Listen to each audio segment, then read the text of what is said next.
And Brian back there making us sound good. Let's hear it for the cooks in the kitchen, yeah. Well, my name's Chris Bohrman. I came from Monterey to play for you tonight. And usually my band from Fresno also comes, Wishes Were Fishes. They are unavailable tonight, but I'm gonna bring some new songs to you and some old songs to you. And Mike Bell on the drums.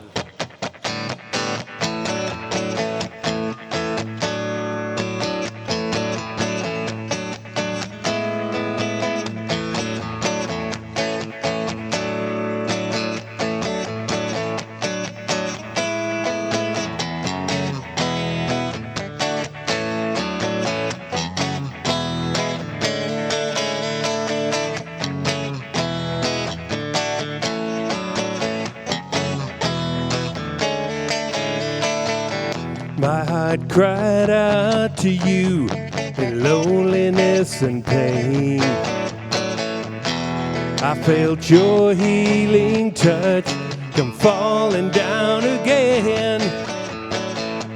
And I know you're worthy of my worship and my praise. So I will lift my hands to you for all my days. With the power of the Spirit and the grace from above, I can stand on the promise of heavenly, heavenly love. You prove your holiness and meet me where I am. You hear my prayers to you and keep me in your hand. I see your faithfulness in everything you do. So I will pledge my heart to love and follow you. With the power of the Spirit and the grace from above, I can stand on the promise of heavenly, heavenly love. With the gift of your mercy on the wings of a dove, I can feel your forgiveness tumbling down from above.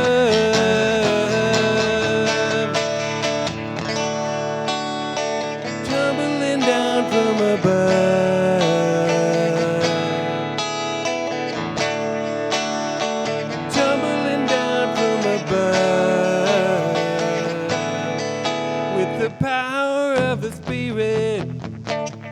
And the grace from above, I can stand on the promise of heavenly, heavenly love.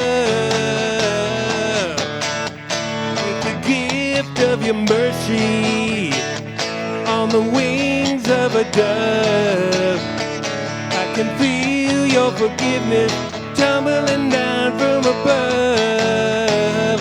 Tumbling down from above. Tumbling down from above.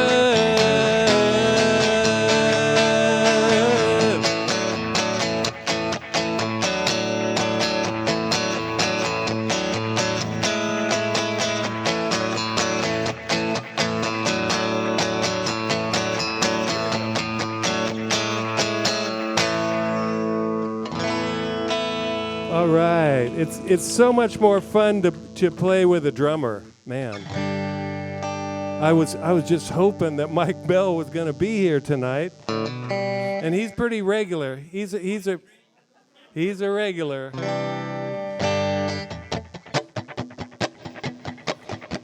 And we don't really rehearse, but Mike is a natural.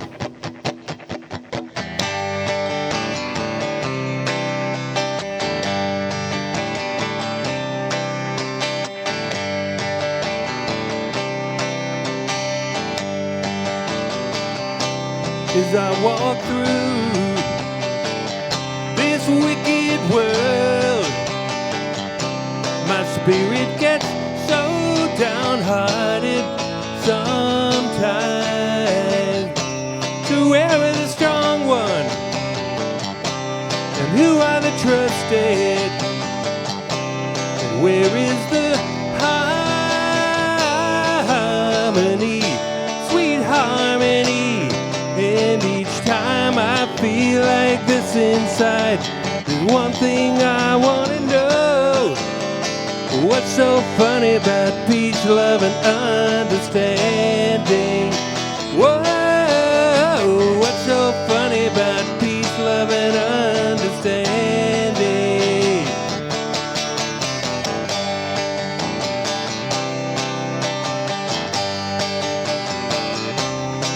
Yeah.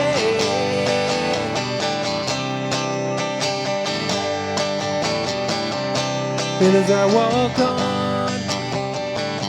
through troubled times, my spirit gets so downhearted sometimes. So where are the strong ones? And who can be trusted? Where is the harmony, sweet harmony? And each time I feel it slipping away, just makes me wanna cry. What's so funny about peace, love, and understanding? Whoa, what's so funny about peace, love, and understanding?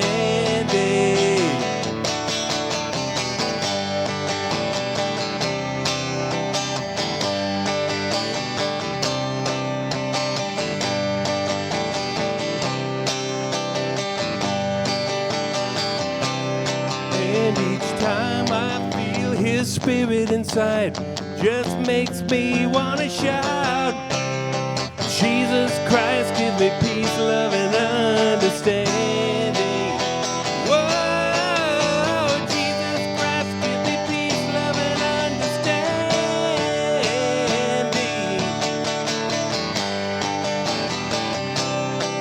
Jesus,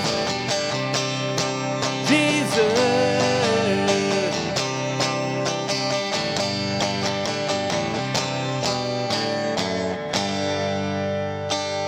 All right. You might have heard that one before. I changed a couple of the lyrics to align it with my own faith, but that's Elvis Costello, right? You didn't know that? Music trivia night. All right. You'd have to think back to the 80s for the real answer to that, but yeah. Elvis Costello, Armed Forces was that record.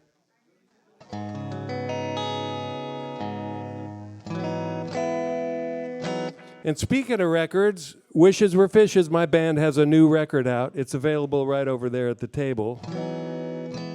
And this one's on it. It's called Daniel 3 because it comes straight out of the third chapter of Daniel, so.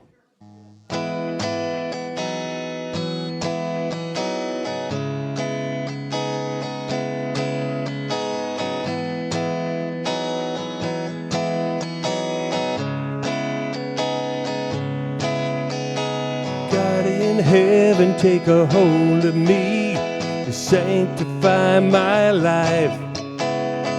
Help me to remember when I asked you in my heart.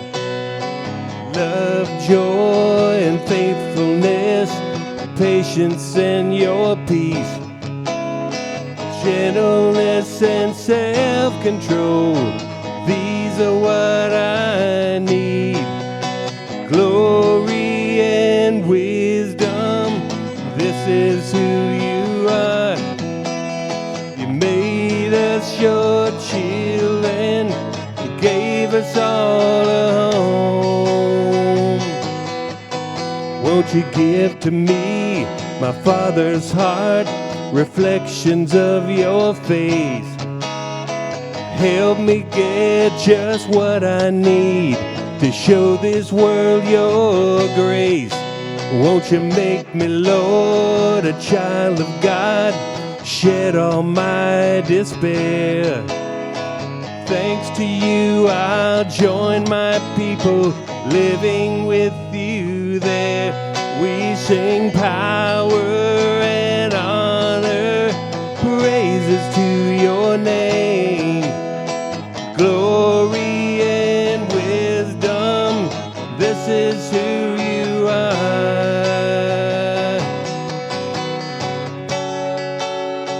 This is who you are.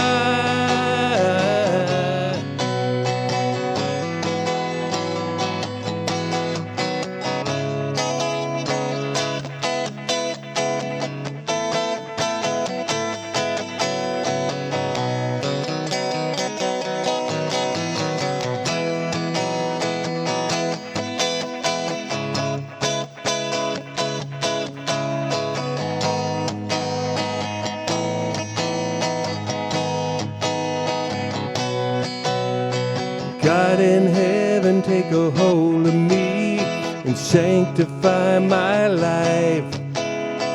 Help me to remember when I asked you in my heart. Love, joy, and faithfulness, patience and your peace, gentleness and self-control. These are what I need. We sing power and honor, praises to your name. Glory and wisdom, this is who you are. And you made us your children, gave us all a home. We'll dwell there forever in the lightness of your love.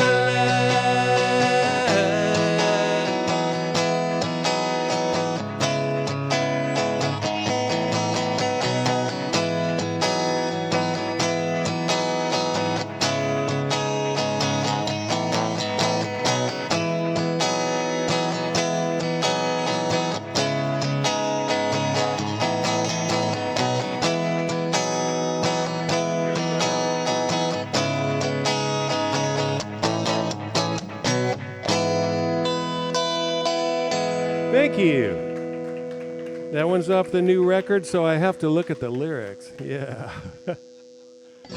This one's on the record too. It's called Never Ending. And this is Wishes Were Fish's 11th album together. We've been together for 33 years now.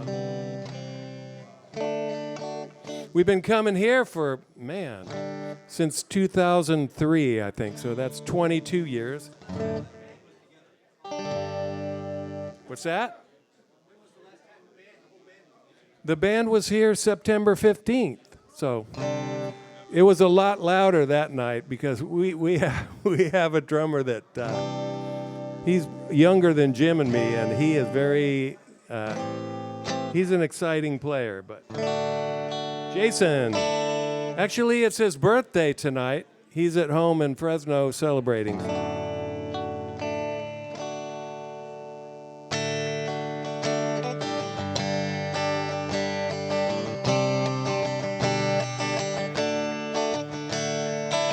This one's called Father of Lies.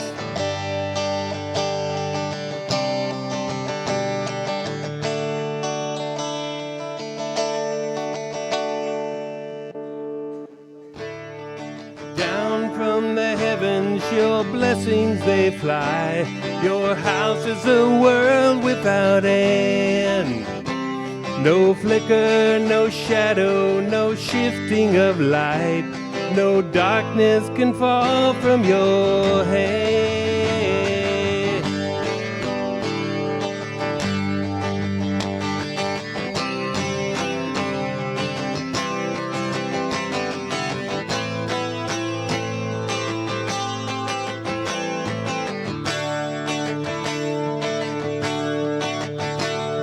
The lights in the heavens, the sun, moon, and stars, they pale in the presence of God.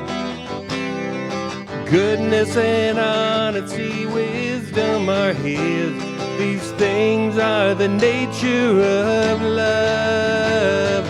Father of lights, shine down on me. Help me imagine what I'm supposed to be. The gifts and the talents that flow from above, let them be used for your kingdom of love.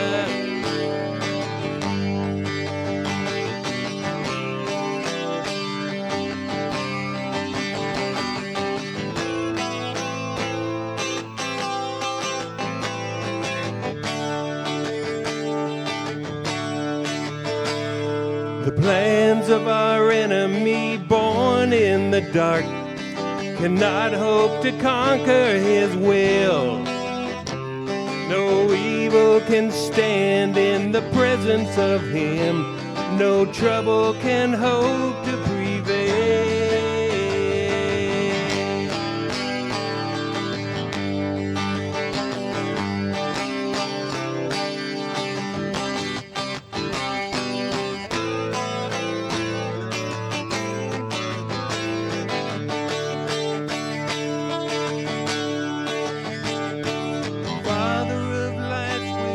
Shine down on me. Help me to see what you want me to be.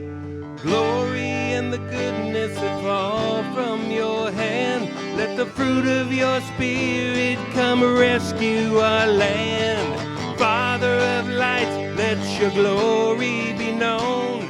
Redemption for those that you draw to your throne. We sing out your praises, our joy is complete. We lift up your name as we fall at your feet. Yeah.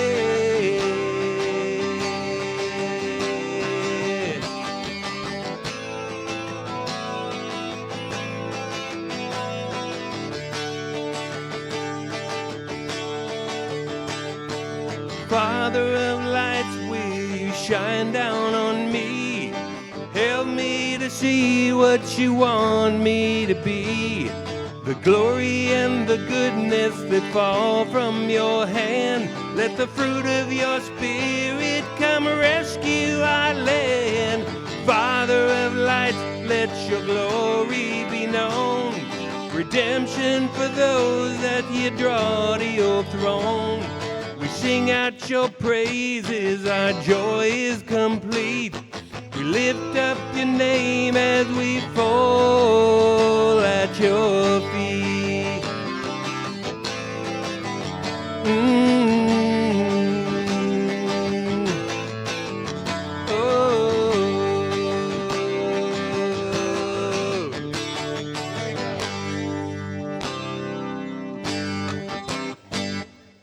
All right, thank you. New stuff from the Fishes. And Jim and Jason helped me write this stuff.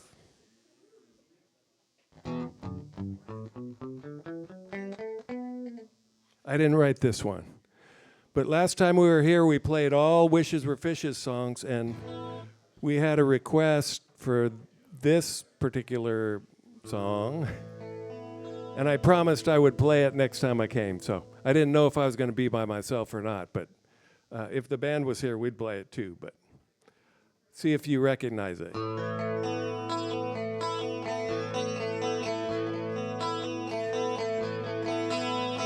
No one knows what it's like to be the bad man, to be the sad man behind blue eyes.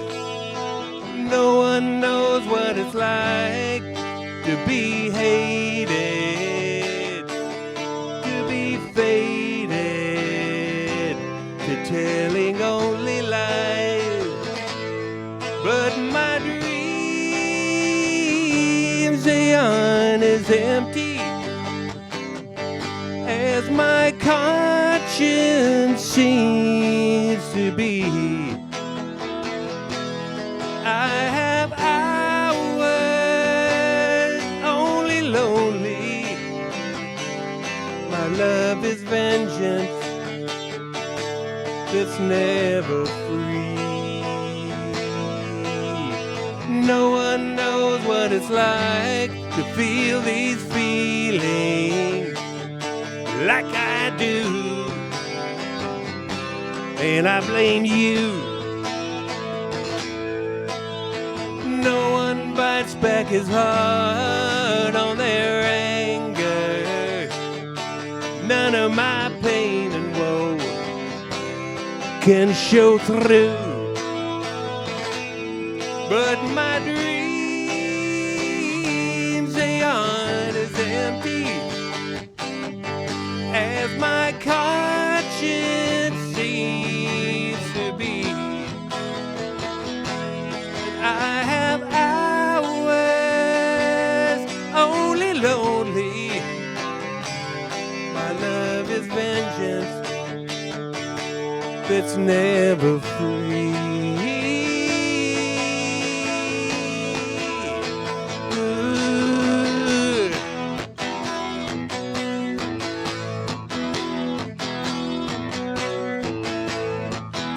When my fist clenches, crack it open before I use it and lose my cool. If I smile, tell me some bad news before I laugh and act like a fool.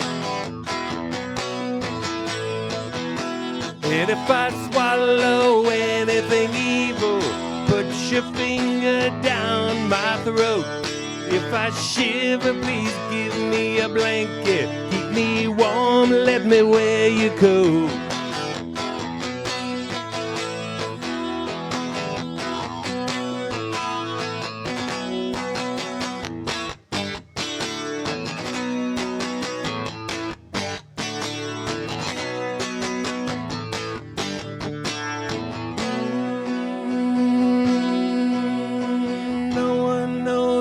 Like to be the bad man, to be the sad man behind blue eyes.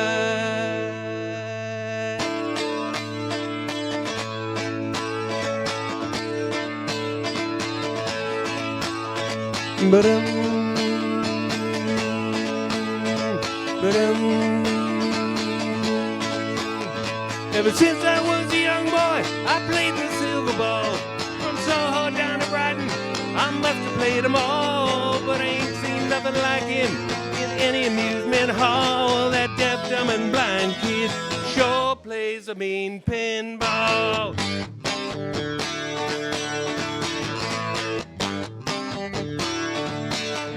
You stand like a statue, become part of the machine. Feeling all the bumpers, always playing clean, plays by intuition.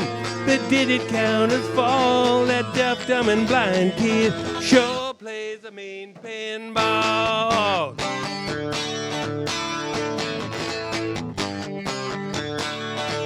Cause he's a pinball wizard, there has to be a twist. The pinball wizard got such a supper head. How do you think he does it? I don't know what makes him so good. Ain't got no distraction, can't hear no buzzing bell. See no lights flashing, plays by sense of smell. Always gets a replay, never tilts at all. That deaf, dumb, and blind kid sure plays a mean pinball.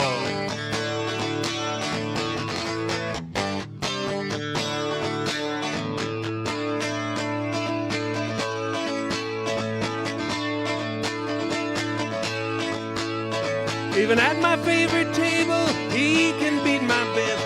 His disciples lead him in, he just does the rest. He got crazy flipper fingers, never seen him fall. That deaf, dumb, and blind kid sure plays a mean pinball.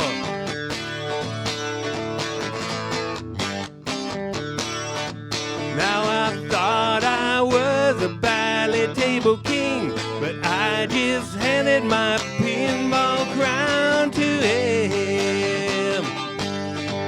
I said, how do you think he does it? What makes him so good? He ain't got no distraction, can't hear no buzzing bell.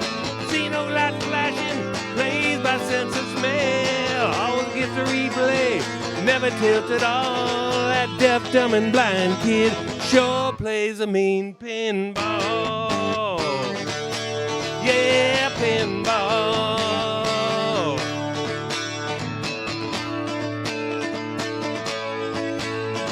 Ba-dum, ba-dum, ba-dum, ba-dum,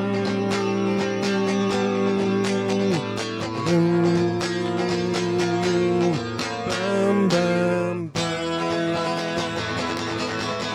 Mike Bell taking Keith Moon's place. Thank you for singing along, folks. I know you like that one. I like it too. I'm a big Who fan. My poor little guitar, though.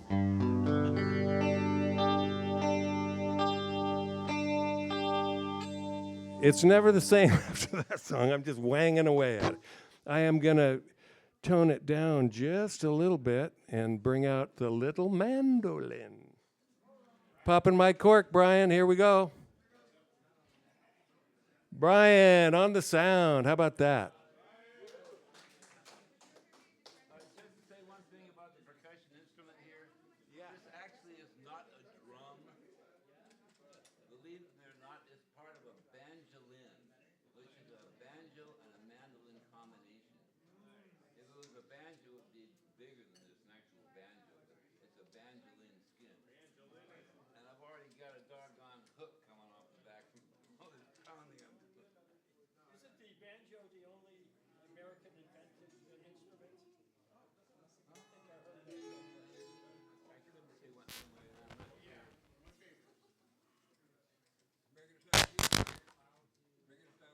Oh, thank you. You're making it sound like a drum set, Mike. It's such a treat for me to be here. No, this is not a banjo. But somebody mentioned the banjo. That came over from Africa, actually. Yep.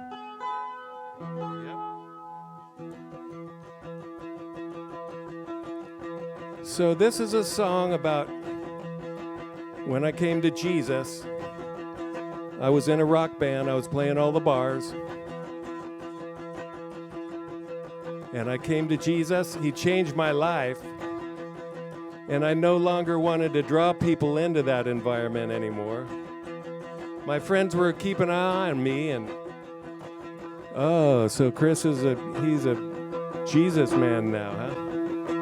So I had to be kind of careful. I couldn't just be walking down the street flipping people off anymore, because I was representing Jesus now, right? Brian, you could bring that down a little bit, I think. This one's called Mirror, Mirror. Listen to the lyrics.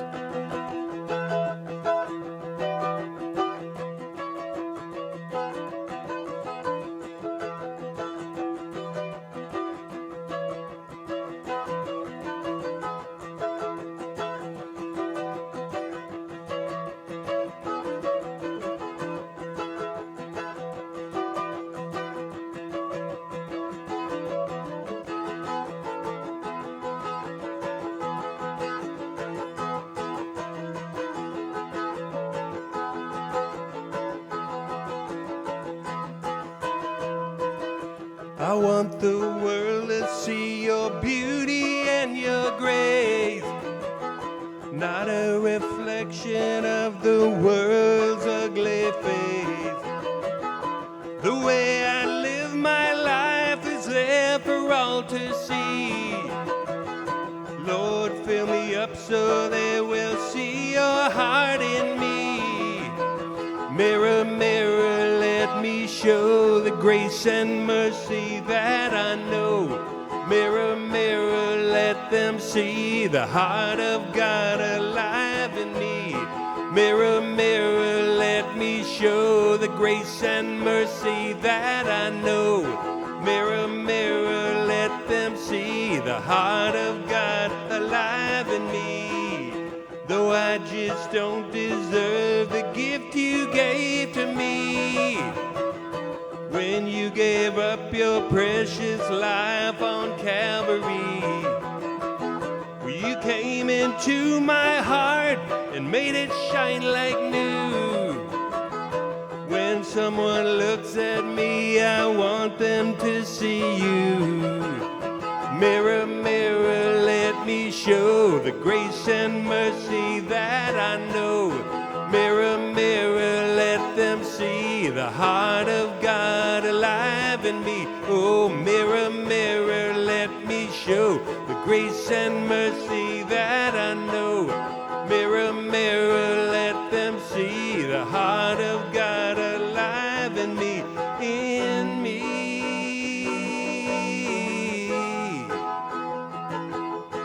In me, yeah, in me.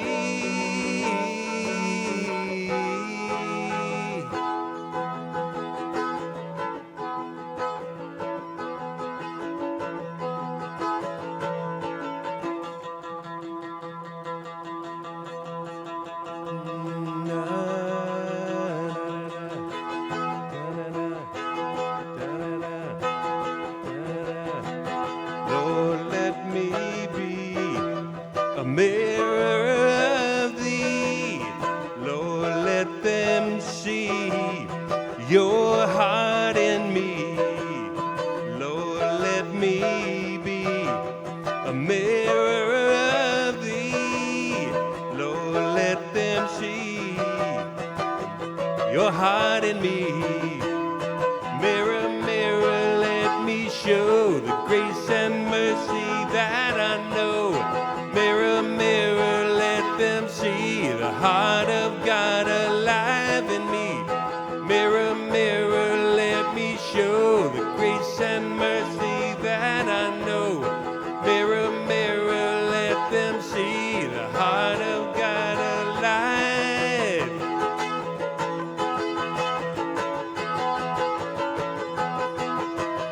Alive in me.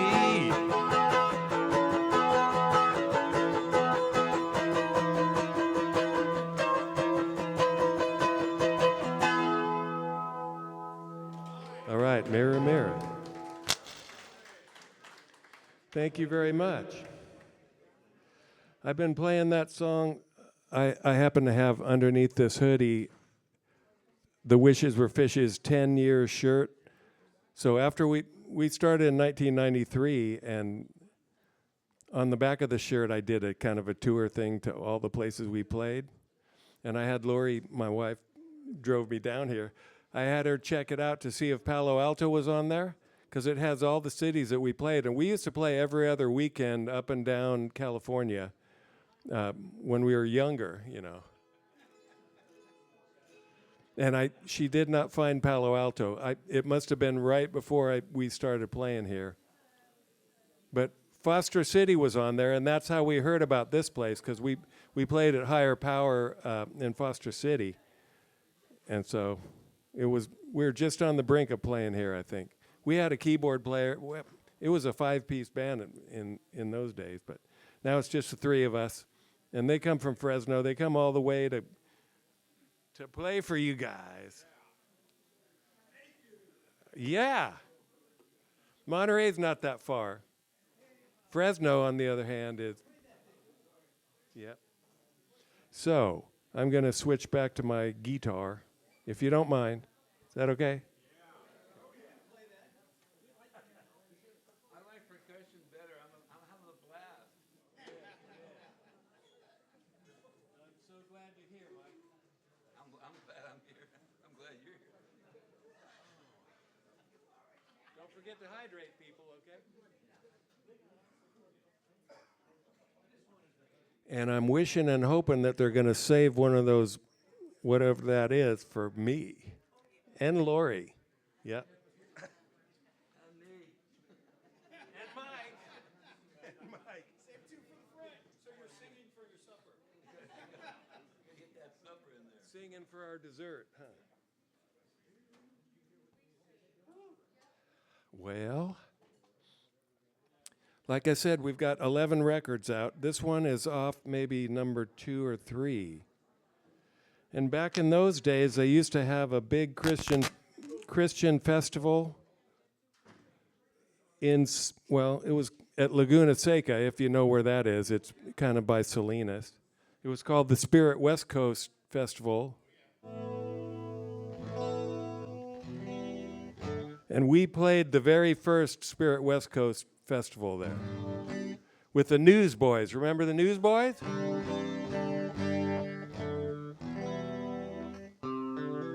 I guess they're still playing, but they look a lot different now.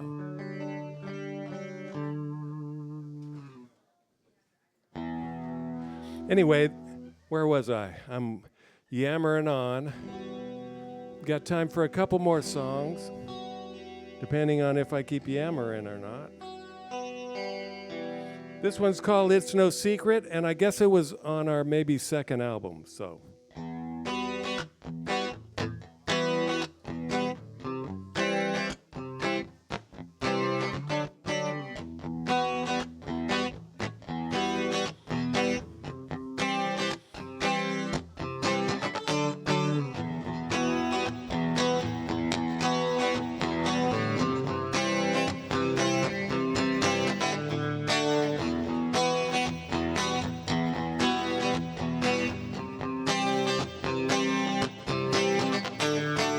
People ask me, what's my secret? Why does nothing ever get to me? I just tell them, look to Jesus. He's the one that gives his grace to me. And it's no secret what the Savior does for me. He will gladly do for you. It's no secret that when you ask him in your heart, Jesus will provide for you.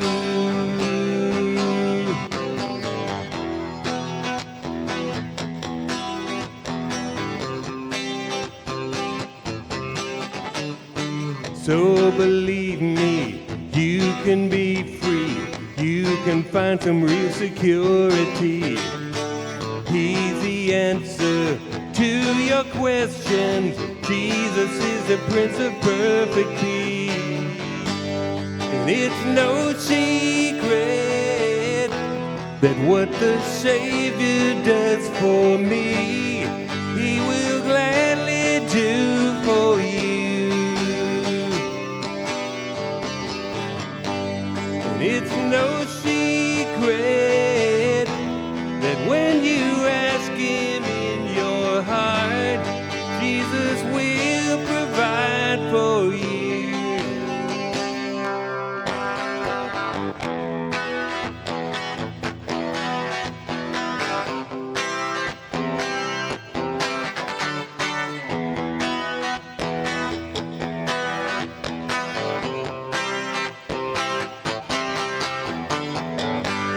And it's no secret what the Savior does for me. He will gladly do for you. And it's no secret that when you ask him in your heart, Jesus will provide for you. It's no secret what the Savior does for me. He will gladly do for you. It's no secret that when you ask him in your heart, Jesus will provide for you.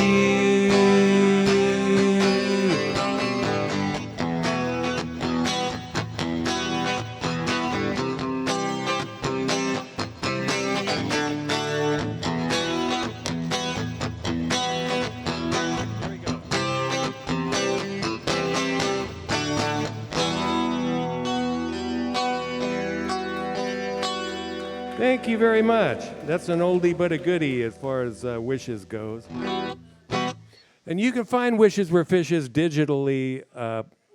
You can find us on Bandcamp and Spotify and all that stuff. Or you can purchase a CD that's right back there. And if you happen to have a record player, we made a vinyl record last year, and I don't have any with me, but let me know, and next time I'm here in January, I'll bring a couple. Well, this is my story. It's called Blood of the Lamb. It's about when I came to Jesus, and yeah, he rescued me. Amen? I had no hope. My wife took off. I had a drug habit. And I lost my job. Yeah. You know the story, right? I was pretty hopeless. My friend invited me to church, and this was a friend that was in the rock band with me. Remember I told you about playing all the bars and stuff? Well, we played those bars together. He got Jesus before I did, and he invited me to come to church. And the church I was used to was a Presbyterian church with the big old organ and the choir and everything. And I thought, man, I did the church thing for 16 years till I told my parents I wasn't going anymore. He said, no, it's not like that. You're gonna like the music. This is Jesus rock. So, and it was a vineyard church. So, anyway, what happened was Jesus grabbed me. He rescued me. He brought me up out of the depths that I was in and remade my life. And I can tell you, I've been happy ever since. 1988, that was a while ago. Yeah, thank you. Thank you. How many years is that, folks? Let's do the math. 37 years, is that right? Okay. I got one more song, then Adrian's coming up to bring us a good word. Right, Adrian? All right. This one's called Blood of the Lamb.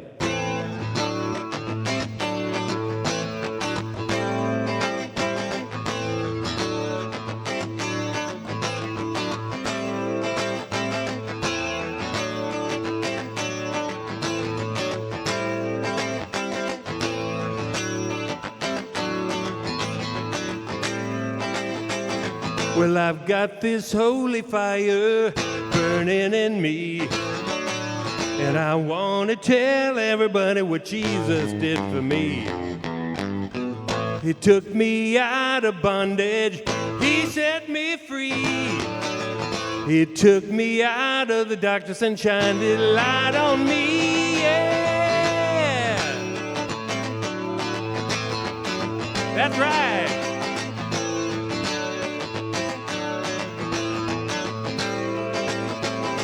Well, I had this empty feeling inside of me, and I'd searched in every corner till Jesus came to me. He gave me sweet salvation, he saved my soul, and with his grace and mercy he filled this great big hole. Well, I'm born again, washed in his blood, washed in the blood of the Lamb. No one can steal me from his hand. I'm bought with the blood of the Lamb.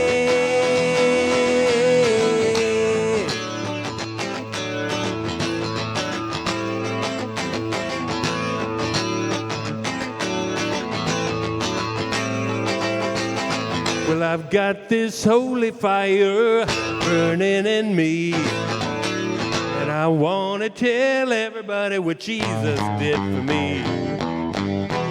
He took me out of bondage, he set me free. He took me out of the darkness and shined his light on me. Well, I'm born again, washed in his blood, washed in the blood of the Lamb. No one can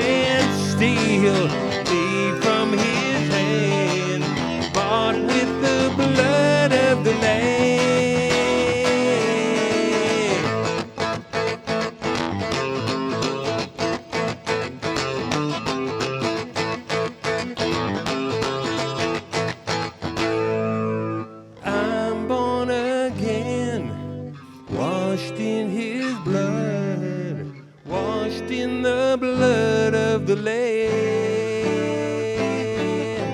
No one can steal me from his hand. I'm bought with the blood of the Lamb. Yeah, I'm born again, washed in his blood, washed in the blood of the Lamb. No one can steal me from his hand, bought with the blood of the Lamb.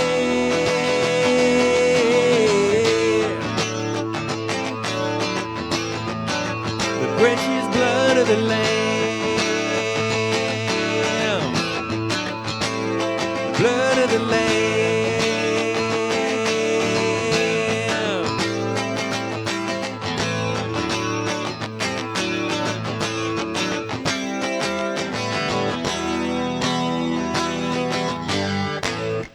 All right, thanks for listening. Let's have a hand for Mike Bell. All right. Good job, Mike. We'll see you in January, okay? All right. Let's give it up Matthew. for Chris and Mike one more time. All right. Now I'm going to ask for extra loud applause for this group. They come once a month to do our meals here. They do a wonderful job. Let's give it up for Yaf. They're in the back. That's right.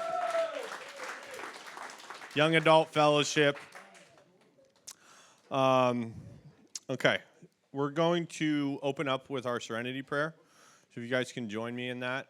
God, grant me the serenity to accept the things I cannot change, courage to change the things I can, and the wisdom to know the difference. Living one day at a time, accepting hardship as the pathway to peace, taking, as Jesus did, this sinful world as it is, not as I would have it. Trusting that you will make all things right if I surrender to your will, that I may be reasonably happy in this life and supremely happy with you forever in the next. Amen. All right. I've asked our own Pete to come up here and read the mission statement. All right. He brought his glasses this week.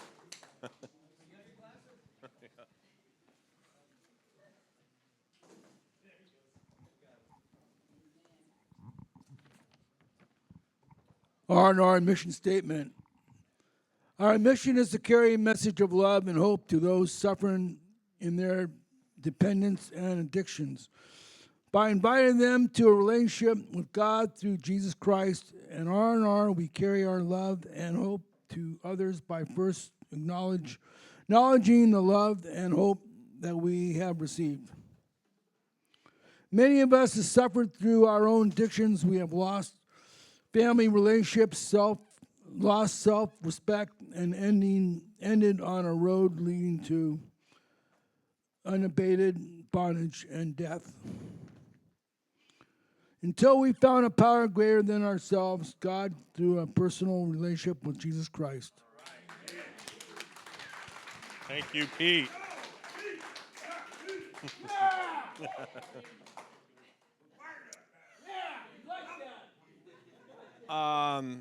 Kelly, do you mind doing prayer cards back there? Kelly's going to come around with prayer cards. Just raise your hand and he'll give you one. We have a team of prayer warriors that will pray over these requests. I always like to say we can pray for answered prayers, praise reports as well. Not just things in need, but we can also pray for the things we need as well. So keep your hand up. Kelly's going to come around with that. Few announcements. Restrooms for men. When you go out this door, just go straight ahead. You'll run right into it. Women take a left down the corridor. It'll be on the left-hand side. Smoking. I suggest you quit. If you still smoke, though, just behind this church building, there's a little reciprocal. Just keep the campus clean, please. We ask that you smoke over there. And I quit smoking a year ago, so I'm not coming from a non-smoker. Yeah. So. There it is. Yeah, smoke over there, please. Birthdays. We like to acknowledge recovery birthdays here. It could be 1 day, 1 month, years, couple months, couple years, anything. So I'm going to start over here on the right. Is there anyone celebrating a recovery birthday? Recovery birthday? Yes? 11 months. All right. Who are you? Lorraine. Congrats, Lorraine. Any other recovery birthdays around here? Yes, Pete. 39 years. Congrats, Pete. Yeah. Is there any more recovery birthdays here? Yes, Dario. My name is Dario, and this month I got 27 months. All right, Dario. Congrats. Is there any other recovery birthdays here on the left? No. Well, congrats to everyone, and we all have today, right? Oh, we got another one, yes. I got 11 and a half months. 11 and a half months. What was your name? Raymond. That's right. Congrats, Raymond. Thank you. Tony, you got donation? Tony's going to come around with a donation basket. You know, it takes a little bit to get the band, the food, keep these things going. Whatever you donate, obviously, is put to good use here for this ministry. And we appreciate everything God puts on your heart for you to donate. So Tony's going to come around with the basket. You can drop your donation in there. Newcomers, is there anyone new here, first, second, even a third time, that wants to introduce themselves? We like to get to know you a little better. Anyone fairly new here? Okay, yes. Good evening, family. My name is Rudy Michael. I'm an alcoholic addict, and this is my second time here. All right, congrats, Rudy. Rudy's actually moving into our brother's home as well. So, yeah. Yes.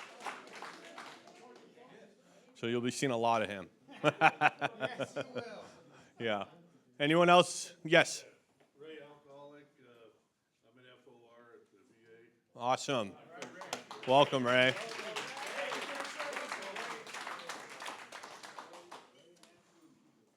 Anyone else new, fairly new? Want to introduce himself? Oh, no. Actually, with that, I'd like to acknowledge any vets here. Thank you. Happy late Veterans Day. We appreciate you guys. We love having you here. Thank you. Okay, now I can go to announcements. They're over there looking at me. When are you going to go to the announcement? Recovery Bible studies. If you're not a part of one, we offer 2 here. I'm a part of one with the house. I really, if I don't do my Bible study, my week feels weird. So if you're looking for a Bible study on Tuesdays, it's either here in this room at 7 p.m. or there's also a Zoom link to join that. And you can find Bruce over here or Dave somewhere. Dave back there for the Zoom link, or just be here at 7 o'clock on Tuesdays. Thursdays is at 6:30, and that is, Tuesdays is co-ed. And then Thursdays as well is Zoom only at 6:30, and that will be with Andy right there. You can get with him to get a Zoom link. So you got 2 options there. So find one of them if you're looking to join one of these Bible studies. Step closer. If you're not a part of a church, new believer, just trying to find a new church, I highly recommend you join us upstairs at 9 a.m. It's just, I came here brand new in recovery, and it's been a blessing in my life. And Step Closer was huge in that. So I recommend anyone looking for a church or it's not fully recovery based, but us in this room in recovery, a lot of us go there. So you'll find like people in recovery in that church service. So that's from 9 o'clock on Sundays upstairs. QR code. So if you take your phone out, just hit the camera button and point it there. It'll show a little URL website underneath. You can click it, and it'll link you to all our social media pages. It's just a way to follow what's going on here. stay connected. Maybe share that page with someone else so we can help them. Maybe, a subtle way to help someone is just to share our social media page with them. So if you don't catch that one, you can catch it at the door on the way out as well. Okay? Or it's also on the pamphlet that's handed out. I believe I have one more announcement. No more. Okay. Oh, Rick. He's going to come on up here, make an announcement.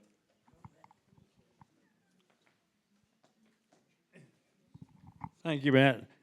So ever since R&R started 23 years ago, we've been picking up vets, and we do that at the Menlo Park VA and the Palo Alto VA, and we're always looking for drivers. So anybody who would like to become part of a group, you wouldn't have to do it all the time. You'd just be a part of a group, and I call people and say, are you available for R&R this week for Step Closer? So we have a sign-up list. If anybody wants to join this group and pick up vets, please raise your hand. I'll come by with the clipboard. All right. Thanks, Rick. Thanks, Matt. Yeah. Yeah, and a lot of people here that do this driving. Matt is one of them. Yes. Mark and many people. Okay. With that, I'm going to bring up our speaker, Adrian. Let's give him a round of applause.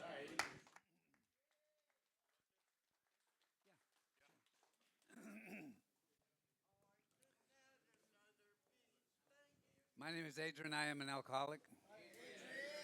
Do we have the mic on? Because I can't tell whether. Can you guys hear me fine? Okay. So, boy, I'm happy to be here. And when I came, I felt sad, and I didn't know why. And I started thinking, why was I feeling sad? I said, because I'm in an environment where there's nothing but love. That's not happening in a lot of places in this world. And the hurt and pain that exists in this world, the contrast between what they have and what we have, is like, why am I so blessed? And leads me to my topic, which is the ripple effect of how we run our lives. See, I can't improve the world, but I can improve me. But I can improve me only if I help you. So that means that how I run my life, the ripple effect, will tend to do the best I can do about improving the conditions that we have here in the world.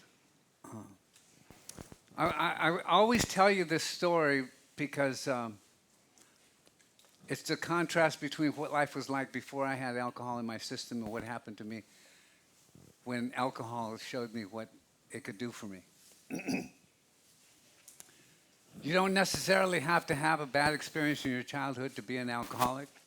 You can have both parents. You can have grown up with, the best grandmothers, the best family, and arts and sports and Boy Scouts and Girl Scouts. You can have everything was given to you. And you still turn out to be an alcoholic. But that wasn't my story. And I can tell you now that I had a better childhood than I thought. Because, see, I discovered this when I got into recovery, is that I suffer from a self-centered disease. I'm thinking about me. But there was a journey that took place in order for me to get that way. And that's kind of like what I'm going to be explaining, my story. So I can tell you today that I love my mom, but that's not how I came into this program. I came into this program hating my mom because of what she did. I was raised with a mother that landed up having a relationship with somebody else, and that broke up the relationship between my mother and my father. I love my father. And a lot of things that happened to me and a lot of things that I did to other people had to do with how I felt about myself in relationship to how I felt I was raised. I was defending myself. But it didn't start out defending myself. It started out just being hurt, you know. I was raised with brothers and sisters that were my half brothers and sisters, and I didn't care who to play with. I just wanted to play with somebody, and they didn't like me. They didn't like me because I had a different father. And I never understood that because we were all growing up in the same household. But what I discovered, and I didn't discover this until I came into the rooms of Alcoholics Anonymous, into the rooms of recovery. I found out through a personal conversation with my brother and making my amends to him that he had never had a birthday party. See, the self-centered nature of my disease is that I'm always thinking about me. I didn't even know that. I didn't know that because I had a birthday party every year. I got presents for my birthday, I got presents for Christmas. And my mother was harder on me than she was on the rest of the kids. And I don't say that just because I'm self-centered. My brothers and sisters said, I think Mom's harder on you because you look like your dad. My brothers and sisters said that. So it was like, it was a reality. And my mother confessed to me one time in a weak moment, and she was harder on me because she saw more potential in me. I don't know about all that potential, but why are you always hurting me? You know? And I grew up my mother wasn't a good breadwinner, my father was, but my mother wasn't. And poor neighborhoods are violent, and I got beat up all the time. And my mother told me she didn't want me fighting, so I didn't have permission to fight. And I didn't find out until I came into recovery. I went to a therapist to unlock some of the stuff that was going on with me. And so I would explain to him what happened to me with my mother, and he took out a plastic bat, and he said, the pillow. And he says, take your anger out on this pillow. And I couldn't do it. And he looked at me strange, and he said, you've never been given permission to get mad, have you? And I thought about that. That's right. Because whenever I would get to try to defend myself, you know, she would hit me more. So I couldn't do that. So I would go to school and I would just get beat up. And kids are mean. And so just to give you an example how much pain I was in as a child, I was in second grade. And I had to go to the bathroom real bad. But I couldn't go to the teacher and tell her, I gotta go now, because she would tell my mom that I tried to get out of class early. And I knew that she wouldn't have my back. I knew my mom wouldn't have my back because I got beat for everything. So I landed up just holding, and all of a sudden just letting go, and I couldn't hold on to it anymore. And so you know what that felt like. I was ridiculed. I felt bad. I felt hurt. I felt like nobody wanted me. Nobody liked me. I was always getting beat up. And then I was on 6th Street in McDonald because I grew up in Richmond. I was in 6th Street in McDonald at a bus stop, and this wino came up to me and says, hey, how would you like to join me for a drink?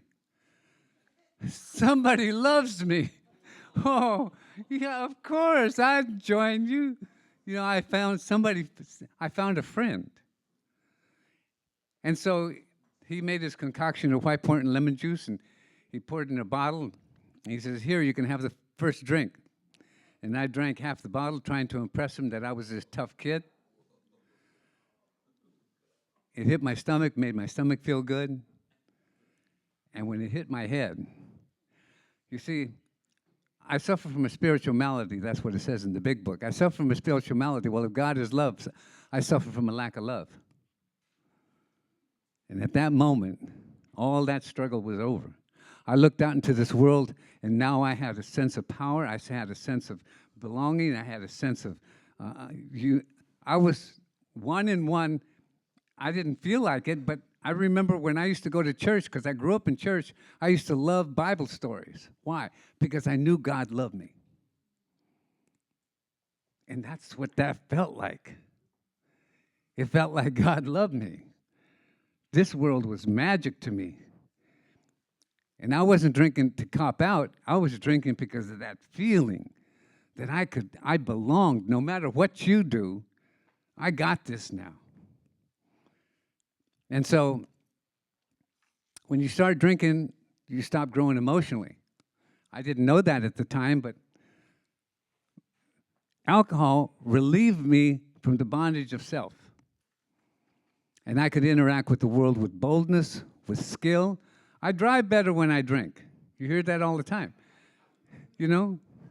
I want to talk to a girl, I drink this magic potion, I turn into Shakespeare, she ain't got a chance, I got a good night.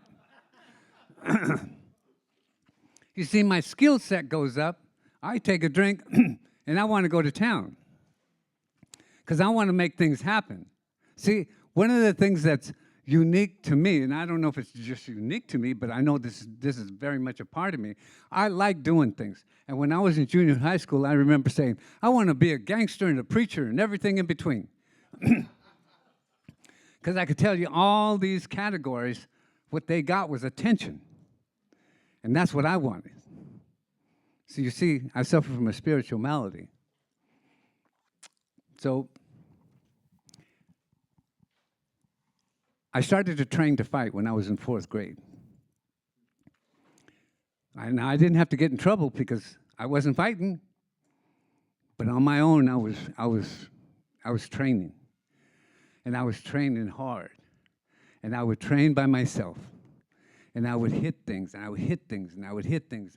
And eventually I started hitting boards, and I started breaking boards. By the time I was in 8th grade, I got into a fight, and I knocked somebody's teeth out. See, now I start, people, you know, the first time that happened when I actually got into a fight, I was in 6th grade. See, I started training when I was in 4th grade, but I couldn't release myself from the bondage of that fear until I was in 6th grade. I was on my way home from a graduation party. We were now going to be teenagers. We were going to go into junior high school. And I was with my friends. We were walking. And I don't know how I got into the altercation. I just remember that I got into an altercation. It was over in a minute because the teacher stopped it right away. And so I didn't win. I didn't lose. You know, it was just like I just interacted. But what I got out of that was a lot of attention. Oh, man, that was cool, man. You were great. You know, I love that. I got attention. And so I didn't have to fight very much because I had a reputation. Don't get hit by Adrian, you know. And so by the time I was in high school, you know, people were asking me, join my gang. And so I got involved in that. And because I got attention, I got a girl pregnant. Now, there's a good side of me and there's a bad side of me. The good side of me says, I don't want my kids growing up without their father, because I knew what that felt like. So I quit school, and I dedicated myself to college, was on the honor roll, and drinking was a part of that. I graduated from college, drinking was a part of that.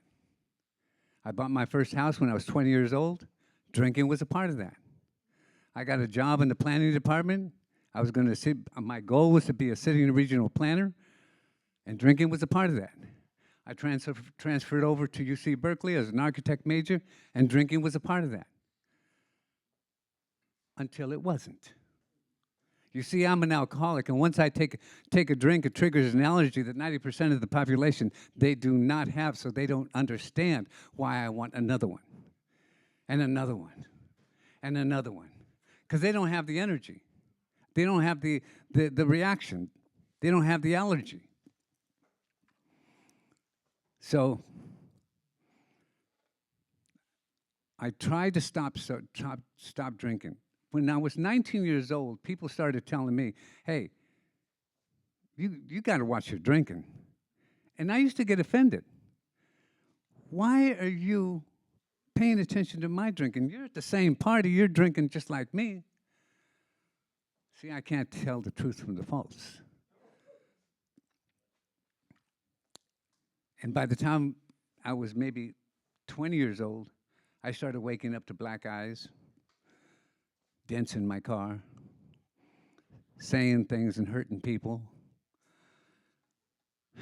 Now I'm waking up to some stuff that I didn't want. You see, I suffer from a spiritual malady, and when I hurt people that I love, that's not what my intention was. And so, by the time I was 23 years old, I did not want to drink. I desperately did not want to drink. Because I knew that once I took a drink, it triggers an allergy. And I didn't know it was an allergy. I knew that I was locked in a cage of having to drink. I don't like bondage. And I try to escape that. And from the time I was 23 to the time I was 26, that period was the loneliest time in my life. And how many people have heard the poem Footprints? You see, in those 3 years, because I grew up in church, I was always praying. And I didn't understand, because I knew God was there. And I would pray, and I said, God, is this what you want from me? You gave me a lousy beginning, and I found this magic potion I was able to do. I'll wash my car, just give me a beer first. You know, I was used to doing everything with drink, and so consequently, now you take that away from me? Am I just destined to be like this? Why do you want me to be like this? And it wasn't until I came into the rooms of Alcoholics and Anonymous that he never left me. When I heard the poem Footprints, in the poem, it talks about this guy walking hand in hand with God, and he saw four prints, or 2 pairs of prints, walking on the sand. And then when he got up to heaven, he looked back on his life, and he realized that during the hardest times in his life, it seemed like God had left him, because there was only one set of prints. And so he asked God, he says, why did you leave me when I was down, when I was at my weakest point? And he says, son, I've never left you. That's when I carried you. And when I heard that, I realized that God never left me. He was grooming me for a life of service. It takes the suffering for me to get out of self. Because when I talk to you, and if you're suffering, my heart goes out to you. And they say if God is love, I have to talk to somebody who opens my heart. And there's the power source. And that's what Bill and Bob discovered in their journey. Neither one of them could stay sober, independent of each other. But they looked at each other astonished. But we're able to stay sober. I think we're on to something. Let's go find another alcoholic to talk to. And then they went around to hospitals to try to find another alcoholic to talk to, and then he got sober. Mind you, this is on the backdrop of Dr. Silkworth he specialized in recovery, or alcoholism. And in his career, he worked with 20 to 40,000 alcoholics. Never got one sober. And all of a sudden, Bill and Bob come up, and they got the magic potion. What's the magic? And it says that in the Bible. When 2 are present, I am present. You see, and so we can do what I can't. And that's what I discovered in Alcoholics Anonymous with that. When I came, I didn't know why I stayed sober. All I knew was I was being cared for. And very similar to what happens when you walk through those doors, everybody's happy and everybody's happy to see you, and you know you can hug somebody, and people understand. All I wanted to do is be cared for. All I wanted to do is be loved. All I wanted to do is be a better person. And God can help me. But it takes my interaction with you in order to activate the power of God. And I can tell you that now I go into 8:45, right? 8:45. Okay. Because I know I want to get sober, and I want to tell you some of the stuff that's happened to me in sobriety. So I tried to get sober, and I couldn't get sober. And I got into, some guy walked up. I was homeless by this time. I was 23 years old. I was homeless. And I was in a Tenderloin, and some guy walked up to me. And this was after a lot of experiences like this, but this one seemed to be the magic one.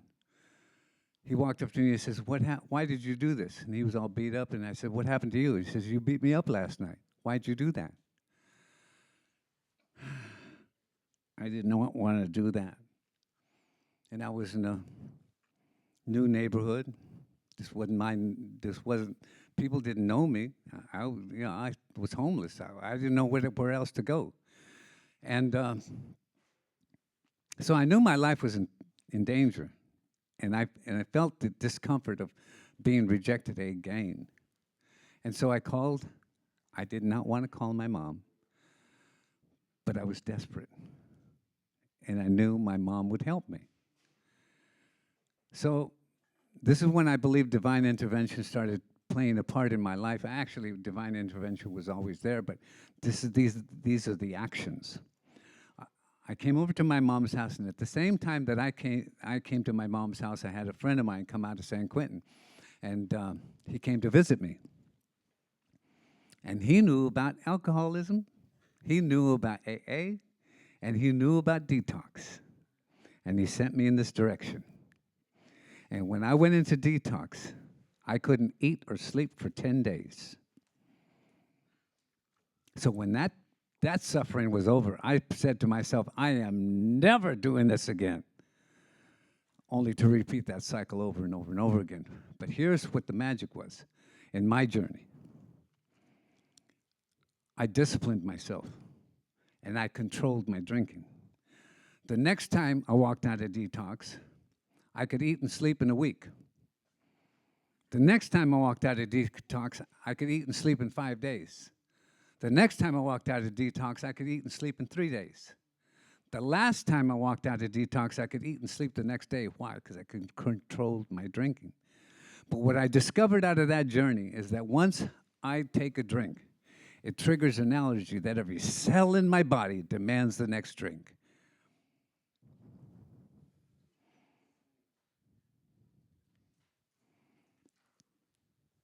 And what I found out about that is that I can't put anything constructive into my head except the obsession of the next drink.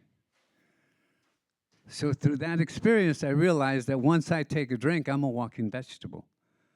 I don't want to be a walking vegetable. I'm used to getting things. I'm used to doing things.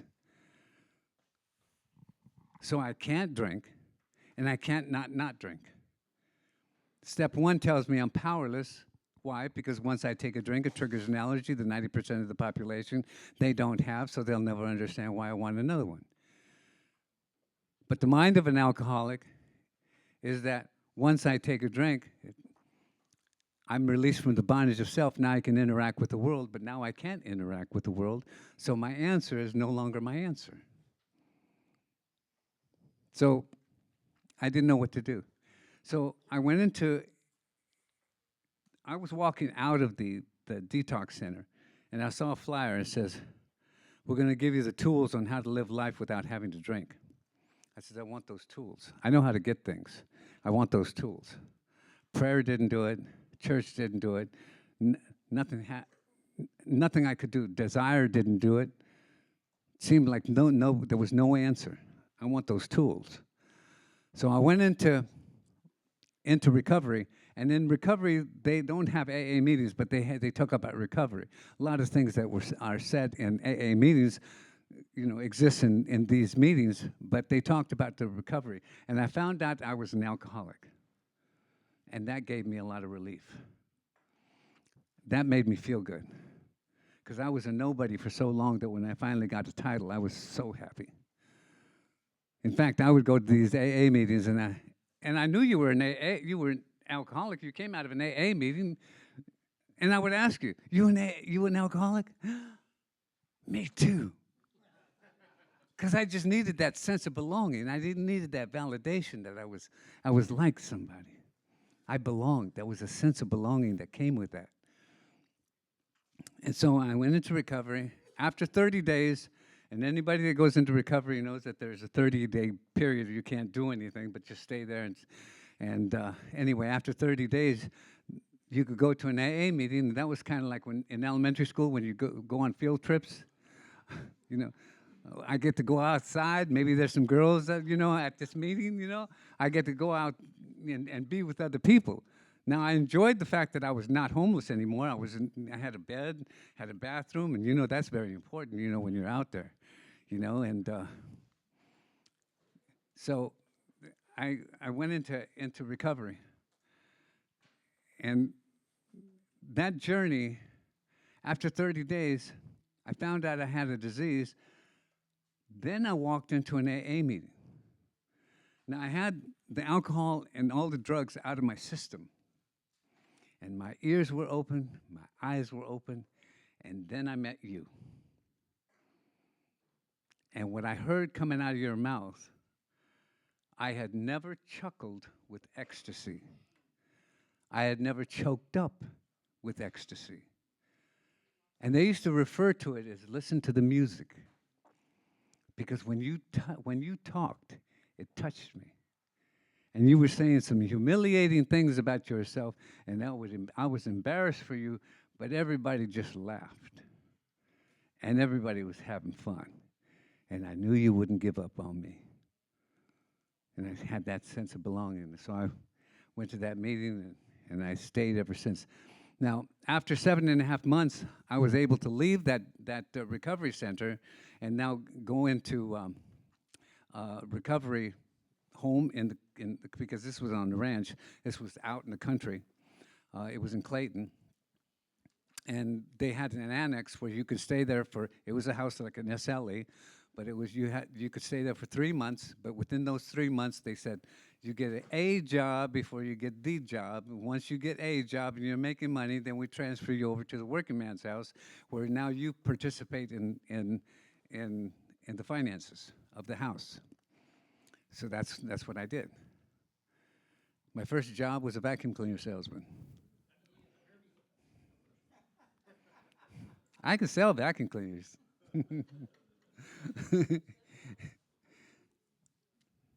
And I still got one. Not the same one, but I'm addicted to that vacuum cleaner, man, because I sell so many vacuum, and I believe you got to believe in your product, to sell that, and I do believe in it, So anyway, I have that vacuum cleaner. But then I left the office one day after selling the vacuum cleaner, and I said, God, because I was used to now going to AA, praying all the time. I said, God, I think you want me to do something more than just sell vacuum cleaners, don't you? All right, that will be done, not mine.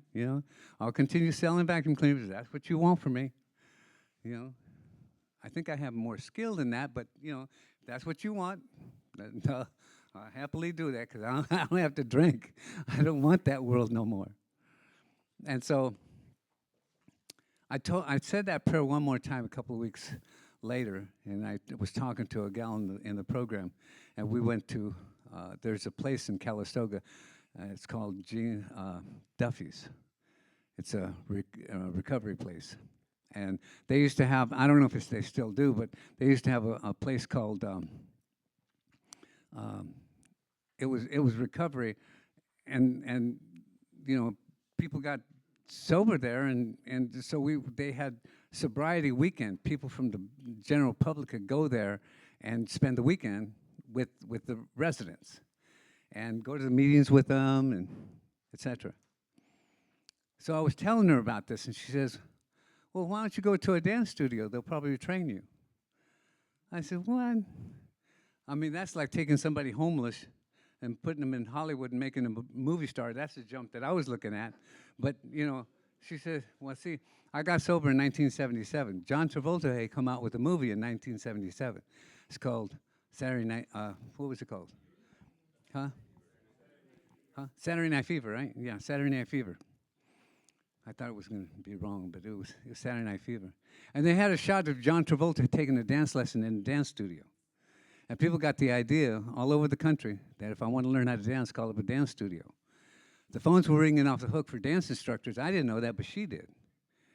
So that night, got on my knees. I prayed. I said, God, I'll dance if you want me to, but I don't know why you broke my foot. That's another story, though.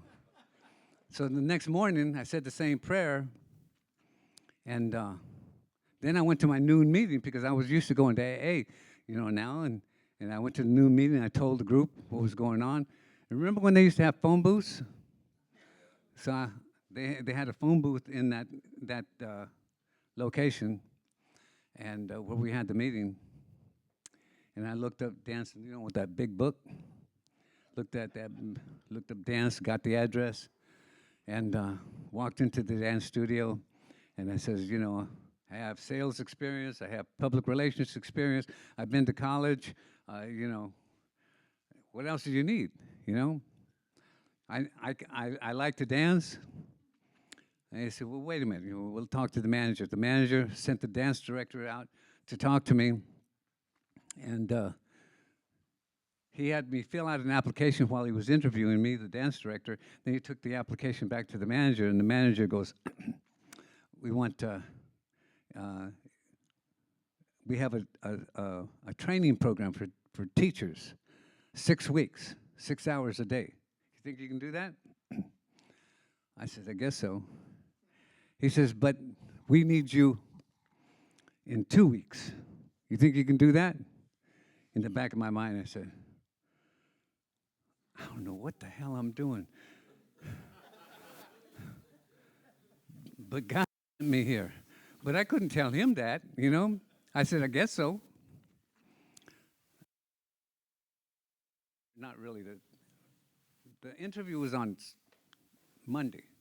My first day of training was on Tuesday. I was on the books by Friday. Now, I didn't know much, but it's very similar to Alcoholics Anonymous. You can't keep what you don't give away. And my director used to train me now after taking the basics, he would train me what to teach on the first hour, what to teach on the second hour, what to teach on the third hour, what to teach on the fourth hour. And I would repeat that. So as soon as I learned what I was supposed to teach on the first hour, I had to teach it right away so I could keep it. Same thing as AA. Sponsorship. Pass it on. You can't keep what you can't keep what you don't give away. So I had to process through somebody else. And so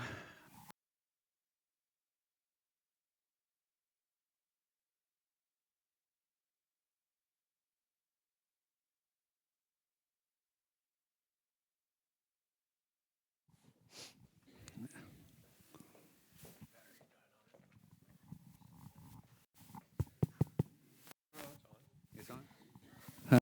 Okay, we're back. Out. It goes in and out.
And I heard it said this way one time. It wasn't so much that I was walking towards the light as I was running from the fire. And I said to myself, what's the fire? Oh, I know. It's my head. As soon as my head catches me, that's where guilt, shame, anger, resentment, I'm taking things personal, that because I'm processing. But as long as I stay in service, ahead of my head, my head is then free to then be efficient. So now I can be efficient on my job, I can be efficient in my relationships, and I can tell you I've been with the same woman for 23 years. We've never had a crossword. Why? Because I'm not thinking about me.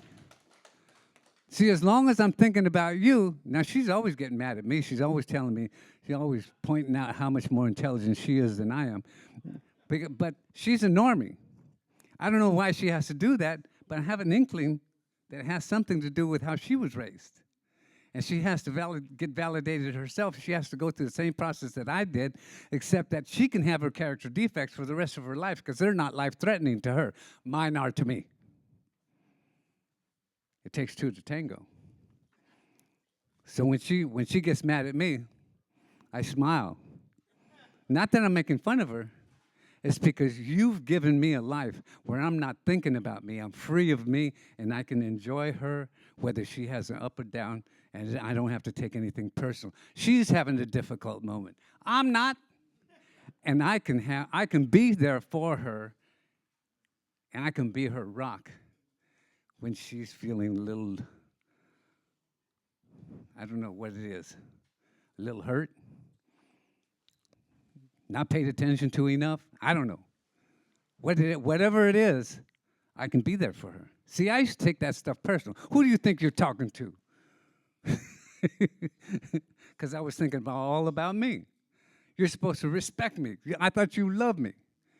See, I don't have any requirements anymore. I can just enjoy her. And you know, the beautiful thing about that is that when she goes through that little process, and I'm there just, okay. What happens is that she immediately goes back to her original self. She don't hang on to things. I used to hang on to everything. See, but this lifestyle has given me a life beyond my wildest dreams because I'm not messing up anything anymore by taking it personal. I can tell you that making my amends to my mom was a process. And at the end of her life, the doctor said, you know, your mom's about ready to go. If you need to take care of anything with your mom, I think you better do it now because she's going to be gone pretty soon. So I remember getting into the car, and I said, I better make my amends one more time to my mom because I know that she's going to be gone. I have to make my relationships work, and I'm going to be here. She gets to go home, but I got to be here. I got to make my relationships work. So I remember visiting with her, and then upon the end of our visiting hour, I kissed her on the forehead. Mind you, she had not spoken in, I don't know, a week, 2 weeks. I can't remember now. All I know is that she was too weak to say anything. You couldn't talk to her. She was just there. So we would have to just sit with her. And at the end of our visiting, I kissed her on the forehead, got real close to her, and I said, Mom, I just want to apologize for being such a difficult child to raise. And immediately she says, thank you for forgiving me. How long has she been thinking about what she did to me? How long did she think? Because I remember her saying over and over, you just miss your father. So I knew that she knew that I missed my father. But she could never accept any of the responsibility because it hurt too bad. And at that moment, all my life, I had an emotional reaction to the bad stuff that happened and only an intellectual understanding that some good things happened, but that bad stuff screwed my life up. At that moment, it switched. I didn't know that, but it was about 2 weeks later that memories started popping up like blossoms, like flowers, remembering when my mom would put the methylate when I'd scrape my knee, and she'd be very gentle with her fingers, you know, and putting it and blowing and being very tender with me because she didn't want to hurt her little boy. And remembering the times when she used to buy me sweaters and put the sweaters on, and she would get such a kick out of dressing me, and the bikes that she bought me, and the going to camp every year. We were poor, but she made sure that I went to camp every year, and she took me to Bible school, and all the things. I was a member of San Francisco Boys Chorus, and I was just like on and on and on. It just started blossoming all over. Found out 90% of my life was actually really good. But I heard something in a meeting. It says, and it wasn't AA. But now I'm in recovery and I can hear AA. This old baseball player says you can look at the past but don't stare.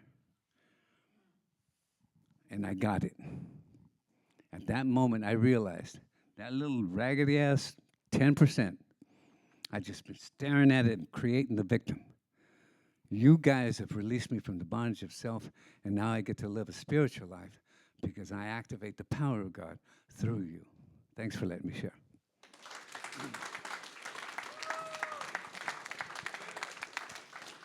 Thank you. Thank you, Adrian. Let's give it up for him one more time, huh? Appreciate it. We're going to have a time of sharing now. Try to keep it around 2 minutes. Keep it about you and maybe something on what Adrian talked about that relates to his testimony. So I'll leave the mic up, and anyone come on up and share.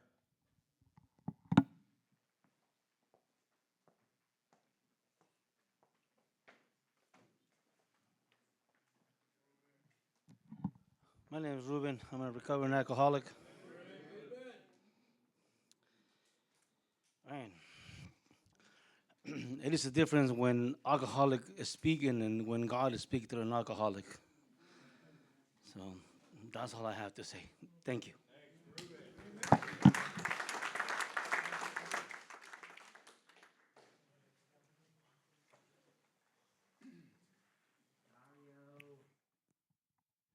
Hi, my name is Dario. Worthy recovering alcoholic addict. Man, I do this because it's scary and I need to face that fear. But you know, I heard the one thing that Adrian said about the 90% good and 10% bad. That gave me something to think about. Because there was a lot of good stuff, but I don't know what it is, but I only remember the bad stuff. I don't even remember that. I just remember the feeling that came from it. And that's what I've been kind of working on lately. Is just trying to dig up all these stuffed feelings, and they're quite painful. But I've been trying to take a look at them, trying to be curious about them, trying to show some care and some love for myself and some compassion for myself. And I've been looking at that pain and just kind of trying to be nice to it, accept it, acknowledge it, and it doesn't work all the time, but sometimes it does give me some relief, and anyway, I just wanted to share that. Thank you.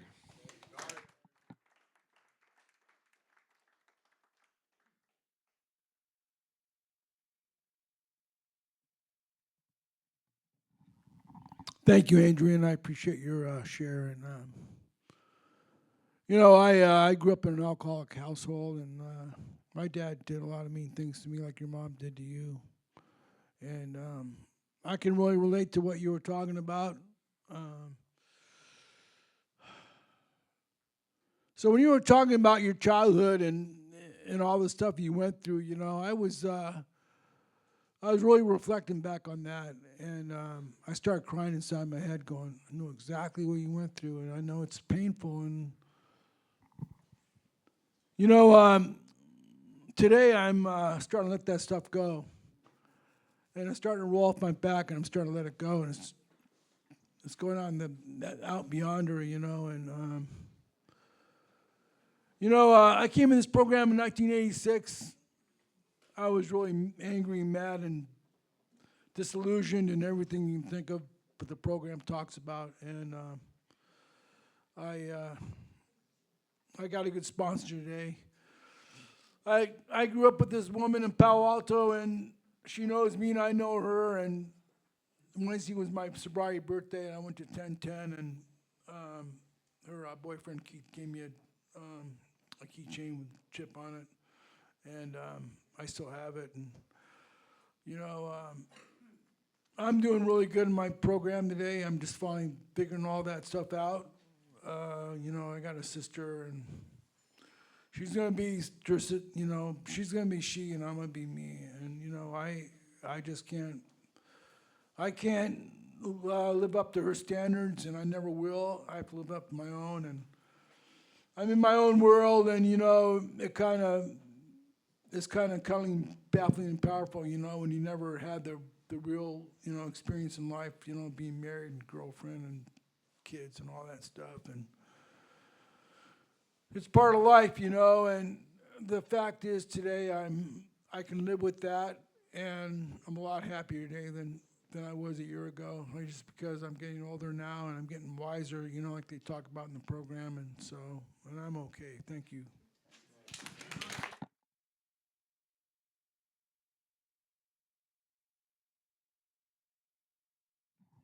Thank you so much, Adrian. I mean, your share on wanting the attention and that creating something inside of you that opened you up and brought you back into the world. It sounds like a childhood that I think most of us have, and that's why we went out for the drugs and the alcohol. But also, I loved what you said about that I can't do it, but we can.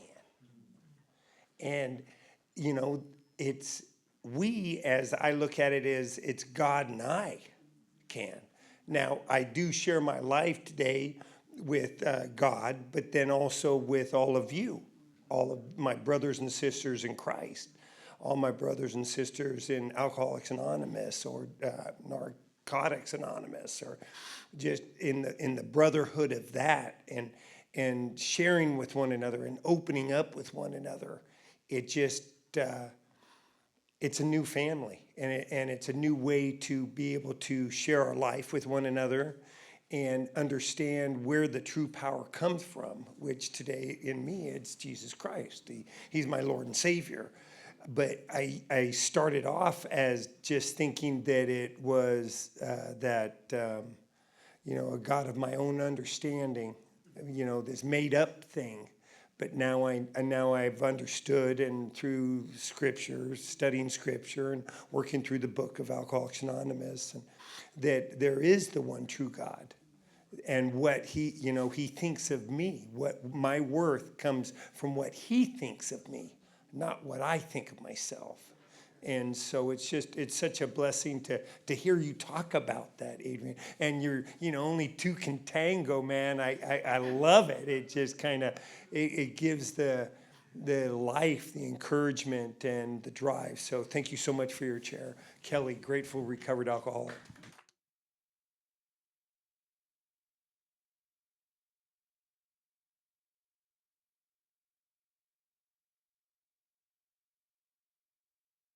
Alcoholic in recovery. I don't think I need this microphone. I talk loud enough. And I got the gift of gab. Oh. Okay, is that a little bit better? All right. I'm fairly new at coming to this place. 17 months in recovery, 9 years out there on the streets of ripping and running, going my own self-will.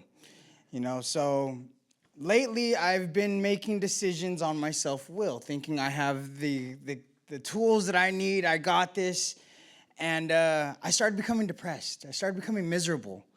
And then all of a sudden I have to remember it's God's will. He has the path for me. I just have to make the right decisions that he puts in front of me. So I have a daughter who's 14, and I haven't seen her in 5 years, no contact order. But when I finally made the decision to move into this house, I moved in today, and God has blessed me so much to where when I drove up this driveway, in the 12-step program, we have sponsorship. I got to see my grandpappy, my grand sponsor, Adrian. And that was a God shot. And then I had a buddy of mine send me a video of my 14-year-old daughter at her choir recital for high school. And so those are just like little God shots of God telling me I'm in the right directions. I have to keep staying on his path, not my self-will, but God's will. And I am so blessed to be here with every single one of you guys. Thank you very much.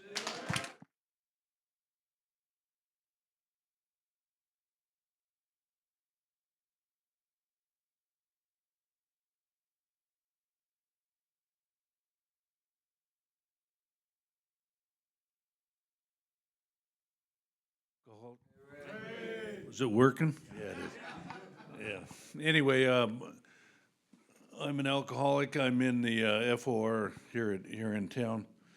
I wanted to speak to you about something I went through. I was a plumber by trade. I'm retired, of course. I'm 77 years old. But there was something I wanted to do in life, and it was to buy property and build a ranch. And I came to Christ about 10 years before I moved in this place. And I did what I thought I was going to do and needed to do. But it was because of God. I was doing Bible study in my home. Everything was just surrounded with God, everything I did. Well, I built this place. He built the place. And eventually, at 10 years, I was there, staying in it in Sutter Creek. And I had cows, this, that, everything I wanted, chickens, turkeys, all kinds of different fowl. But anyway, I started pounding my chest after a while and drinking, and took the credit for everything, and it was gone. And I'm back here in the Bay Area again because it got sold. I didn't lose it, but I lost my connection with the Lord, and I'm working on trying to get it back. I've been in and out of programs. In 88, I stopped drinking in 88 through AA, 12 years, and saw my kids go through school, then started up again. And the whole thing just blew up. I didn't lose my faith, I just lost my connection, and I'm still trying to get it back, and it's a terrible thing. It's like so, I don't know how to explain it. I think everybody knows here what I'm talking about, but anyway, I love him, and he loves me, and I know that, but there's something still there goofing around, and I know who it is. I know who that is, too. He's got a hold of my ass, and he's holding on for dear life, and I gotta dump him. So anyway, love you all, and thanks for being here. Thank you, Adrian. Nice job.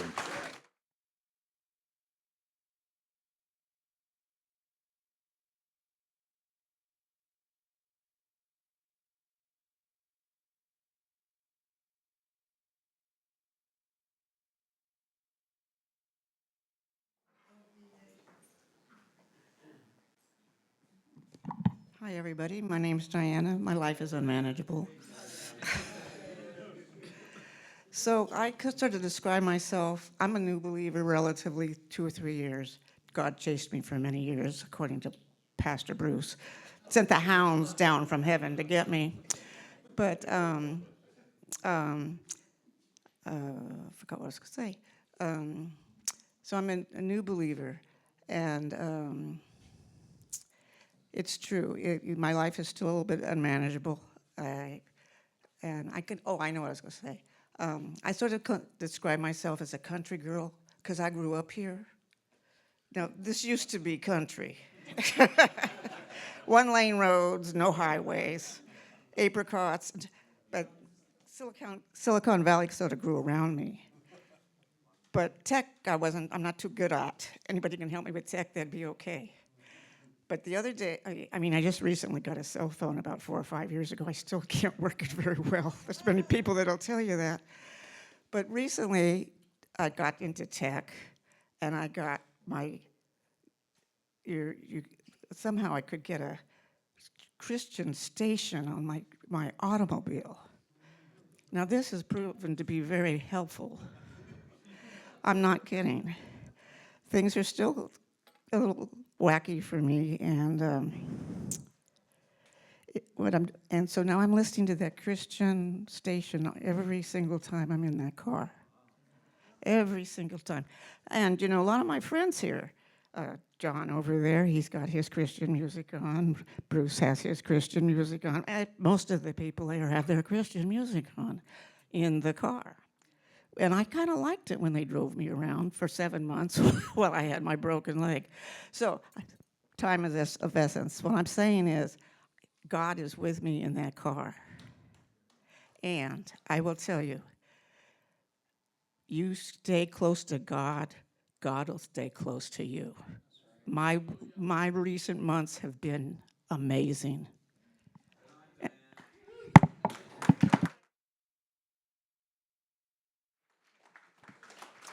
All right, thanks everyone. We're gonna wrap up. First, let's give Yaf another round of applause for the food. Chris and Mike for the music. Let's give our AV a round of applause back there. And of course, let's give Adrian another round of applause. Let's circle up and we'll close out in the Lord's Prayer.